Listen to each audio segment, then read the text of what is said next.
Illustration number 1. We Limited paid dividend of ₹75 last year. मतलब current year के लिए see previous year का closing ये साल का क्या हो जाता है opening. So this is your current year का dividend. D0 is what 75. It is experiencing a growth of 20%. कि इसके ऊपर आप कितना एक्सपीरियंस कर रहे हो ग्रोथ 20% आपको ग्रोथ मिलेगा, वो आप एक्सपीरियंस कर रहे हो. Okay fine.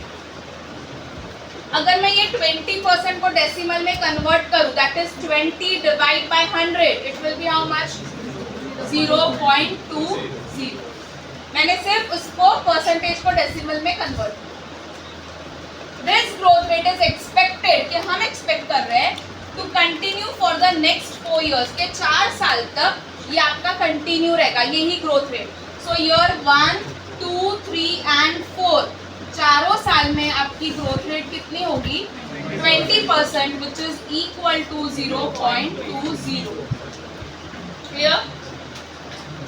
After which it will reduce and stabilise to 10% के 4th ईयर होने के बाद ये ग्रोथ कम होके अभी 10% हो जाएगी. ठीक है. सी कम हो सकता है. हर एक कंपनी आपको आज जो डिविडेंड पे कर रहा है वही नेक्स्ट ईयर बढ़ा के करे, ऐसा जरूरी नहीं है. सो ऐसा नहीं सोचने का कि ये गलत है. इट्स पॉसिबल कि थोड़े साल के बाद उसका डिविडेंड उसने कम कर दिया, उसकी ग्रोथ तो थोड़ी कम हो गई. So this will be equal to how much 0.10. अब क्यों तब उसकी ग्रोथ स्टेबलाइज हो गई? Because of the increase in the competition वो ज्यादा डिविडेंड नहीं पे कर पाता. Find out the intrinsic value of a share if the required rate of return. मैंने आपको क्या बोला था? अगर cost of equity, cost of capital नहीं बोलेंगे तो क्या बोलेंगे? डिस्काउंट रेट या तो rate of return. So this rate of return is how much 18%. कि हम 18% का रिटर्न एक्सपेक्ट कर रहे हैं. 18% को मैं जब अगर डेसिमल में कन्वर्ट कर रही हूँ, it will B how much 0.18. It is advisable to buy the share if the current market price is 1400. पहले इन लोग ये बोल रहे हैं कि ये फाइंड आउट करके दो कि इंट्रिंसिक वैल्यू क्या है शेयर की. सेकेंडली ये पूछ रहे हैं कि ये भी बताओ कि अगर मार्केट में ये शेयर 1400 रुपीज में मिल रहा है तो क्या हमें मार्केट से ये बाय करना चाहिए कि नहीं करना चाहिए. Clear? So you have to give the 2 answers in this. One you have to find out the intrinsic value and second will be you have to find out the you have to give your decision. ठीक है. आपको अपना decision देना है कि market से ये 1400 में लेना चाहिए कि फिर अभी जो हमारी इंट्रिंसिक वैल्यू है हमें वो चेक करनी चाहिए. Now then first what you are going to calculate intrinsic value. So calculation of intrinsic value of a share. You require your years. Second column will be आप dividend calculate करोगे. Third will be discounting factor will be applicable. पता है मैंने relative valuation में बोला था कि growth का concept भी होगा, साथ साथ में क्या होगा DCF भी applicable होगा. So you are going to find out कि current value जो मिलने वाला है dividend उसकी current value क्या है, उसकी present value क्या है. ठीक है. And over your discounting factor is how much 18%. तो याद है ना फॉर्मूला 1 डिवाइड बाय 1.18. 1 रुपये के ऊपर 18%. सो टुगेदर कितना हुआ 1.18. सी हाउ 1 रुपये का 18%. ठीक है. सो अब पहले first step will be discounting factor. मैंने ये भी बताया है कि पॉइंट के बाद कितने डिजिट्स लोगे 4 डिजिट्स तक. सो 1 डिवाइड बाय 1.18 करके आपको ये वाला जो कॉलम है वो मिल जाएगा. अब क्वेश्चन है कितने इयर्स का. सी ओवर ईयर तो you have a solution with you, इसके लिए आप मुझे देख के बता दोगे. बट कितने इयर्स का बेस्ड ऑन दिस सम कितने इयर्स का मैं डेटा प्रिपेयर करूँ. सी अभी तो आपके पास 5 इयर्स का data. You have total 5 years of data with you. अब मैं एक आपको इधर शॉर्टकट दे दूँ. जब भी ग्रोथ स्टेबल होता है उसके हमेशा पहले के इयर्स का आपको कैलकुलेशन करना है. ग्रोथ स्टेबलाइज कौन से साल में हुआ 5th ईयर में. तो उसके ऊपर के कितने साल है उतने साल का डेटा बनेगा। लॉजिक बता रही हूँ। मुझे ये बताओ जो 4th ईयर का डिविडेंड होगा वो आपको कब रिसीव होगा? So ultimately what you are taking, जब आप 4th ईयर का कैलकुलेशन करोगे अल्टीमेटली आपको 5th ईयर का आ ही जाएगा, बिकॉज 4th ईयर का dividend you are going to receive in the 5th year. So जब भी प्राइस स्टेबलाइज होता है उसके ऊपर जितने भी ईयर्स है उतने ईयर्स का डेटा यहाँ पर बनेगा, ठीक है। So total how many years का डेटा ये सम में बनेगा? 4 ईयर्स। सो ईयर कॉलम में I will be writing it down 1 2 3 and 4, ठीक है। अब जाते हैं डिविडेंड कैलकुलेशन पर। What was the formula? D1 is equal to D01 plus growth. हमारे क्वेश्चन में D0 क्या है? 75, तो मैंने यहाँ पर लिखा 75। ग्रोथ कितना बोला था उसने? 20% फॉर द फर्स्ट 4 इयर्स। सी तो 20% का हमने डेसिमल भी फाइंड आउट किया, इट वाज 0.20। नाउ ये डायरेक्ट किया है, इसके बाद आपको हमेशा एक स्टेप करना है and over your BODMAS का rule will be applicable. First open the bracket and then do the multiplication, so it will be 75 1.20। आ रहा है 90 आंसर? हाँ, तो ये स्टेप के बाद ऑलवेज एग्जाम में ये स्टेप लिखोगे and then you will be writing it down answer 90। Now let's first calculate DCF for all the 4 years. Calculator पर 1 divide by 1.18 and equals to आया? सबको मिला ये answer? Again equals to do what for the second year, now for the third year 6086, fourth year 515, ठीक है। So 4 years का discounting factor आपने find out कर लिया। अब नेक्स्ट ईयर सी मैं पहले ये वाला बता रही हूँ, फिर हम DCF के साथ मल्टीप्लाई करके प्रेजेंट वैल्यू फाइंड आउट करेंगे। 90 आया, ये तो मैंने डिविडेंड फर्स्ट ईयर का कैलकुलेट किया। सेकेंड ईयर के लिए मैंने आपको फॉर्मूला बताया था, क्या था? D2 is equal to D11 plus growth. D1 क्या आया? 90 रुपीज, सो 90। सेकेंड ईयर में भी ग्रोथ कितना परसेंट था? 20%, सो 1 plus 0.20। Again don't write this step directly, again do this 90 1.20 which will be equal to 10। ठीक है, इधर तक डाउट है कोई?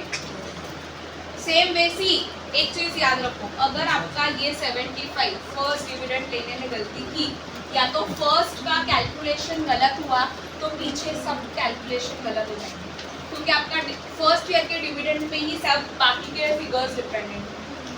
तो फर्स्ट अगर यही सम में यही गलत किया, भले ही सम बाकी सारा कंसेप्चुअल राइट करके आए, बट यहाँ फिगर्स में गलती की तो सम रॉन्ग हो जाए।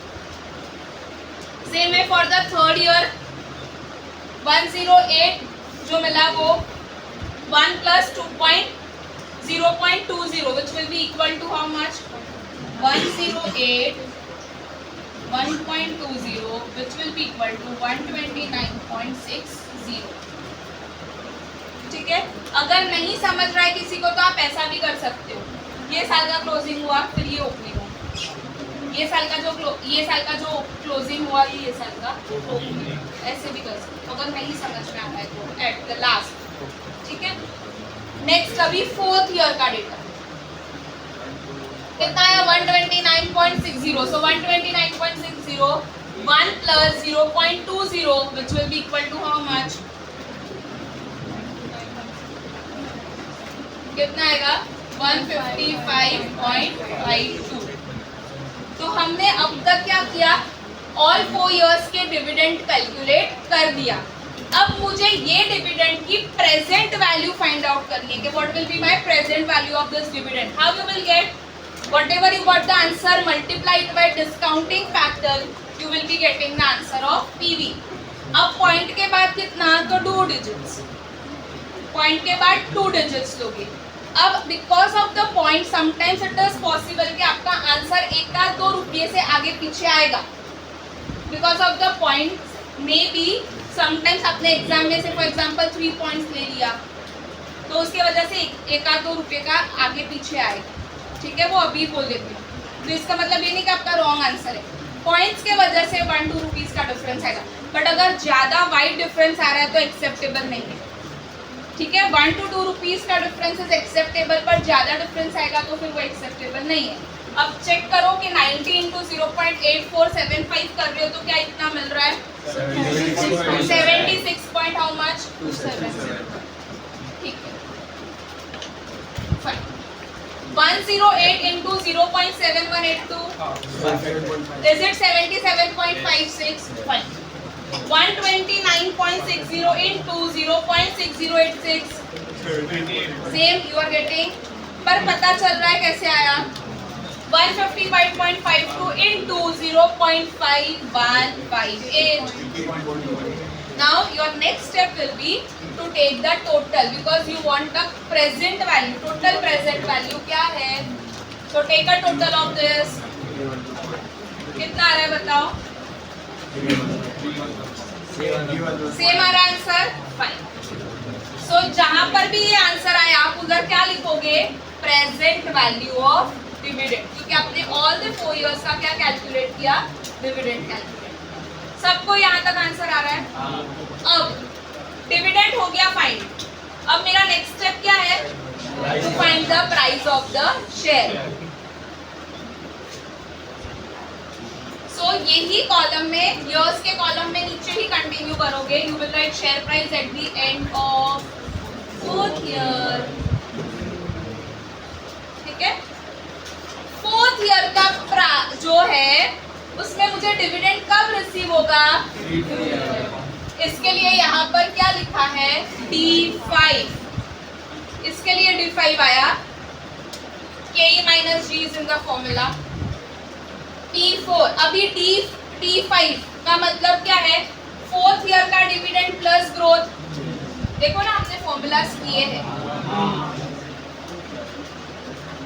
सो अगर ऐसे देखो तो D4 is equal to D3 1 plus growth, D5 is equal to D4 1 plus growth, आया D5 is D4 1 plus growth. तो यहाँ पर इन लोग ने क्या किया है, सिर्फ एक्सपांड किया फॉर्मूला को, okay. Next step is just they have expanded the formula. D4 आपने ऑलरेडी कैलकुलेट कर दिया है, see dividend at the end of the 4th year कितना आया था 155.52, बट 5th ईयर में ग्रोथ रेट कितना था, 5th ईयर में ग्रोथ रेट कितना था 0.10। So over here while writing the growth you will be writing down 0.10 divide by KE। Question में KE क्या है, rate of return, how much it was 18%, तो 18% का मैंने डेसिमल करके बताया था, इट वाज 0.18, सो 0.18 माइनस 1.10, सी जो ग्रोथ यहाँ पर है ऑब्वियसली वही डिनोमिनेटर, तो जो न्यूमरेटर में ग्रोथ लिखोगे वही ऑब्वियसली डिनोमिनेटर में भी लिखोगे। अब डायरेक्ट आंसर फाइंड करने का नहीं, always write the step, first use the BODMAS, through the BODMAS पहले ये ब्रैकेट ओपन करोगे फिर मल्टीप्लाई करोगे, then you will do the subtraction.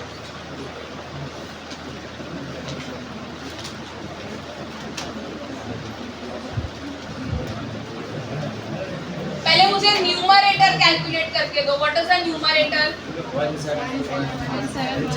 How much 171.072 divide by 0.08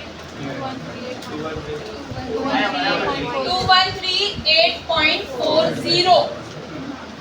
price कौन सी ईयर का कैलकुलेट कर रहे हो, 4th ईयर, तो डिस्काउंटिंग फैक्टर भी कौन से ईयर का लेने का, 4th ईयर।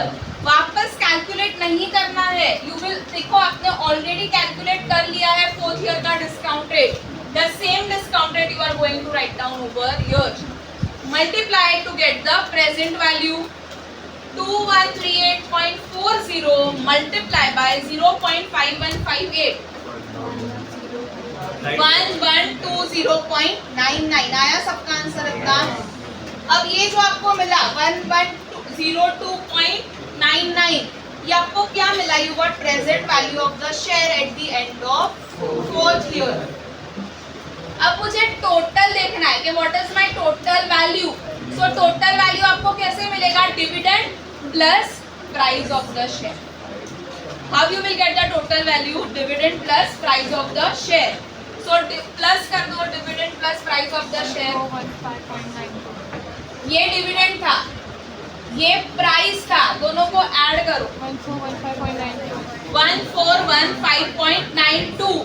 इसके सामने क्या लिखोगे? Present value of all the cash inflows, मतलब डिविडेंड प्लस प्राइस को मिला के जो भी प्रेजेंट वैल्यू आया वो आया 1415.90। अब हमें एक डिसीजन लेने बोला था, ये तो हमने इंट्रिंसिक वैल्यू फिनिश किया। Now secondly they have asked to calculate to give the decision that whether it is advisable to buy the share if the current market price is 1400। yes, मुझे बोलो market में क्या 1400 में share bye करना चाहिए? Yes ठीक है, मेरा 15 रुपीज बच रहा है, मुझे ऑब्वियस है बाय करना चाहिए। So you will give your decision since intrinsic value of the share is 1415 rupees 0.92 पैसा, whereas it is available in the market for 1400, therefore the share is undervalued and it should be purchased from the market। पूछा है question में, इसके लिए आपको ये भी decision लिखना पड़ेगा। This will also carry 1 mark। Question में बोला है डिसीजन देने के लिए, तो आपको डिसीजन देना पड़ेगा। क्लियर?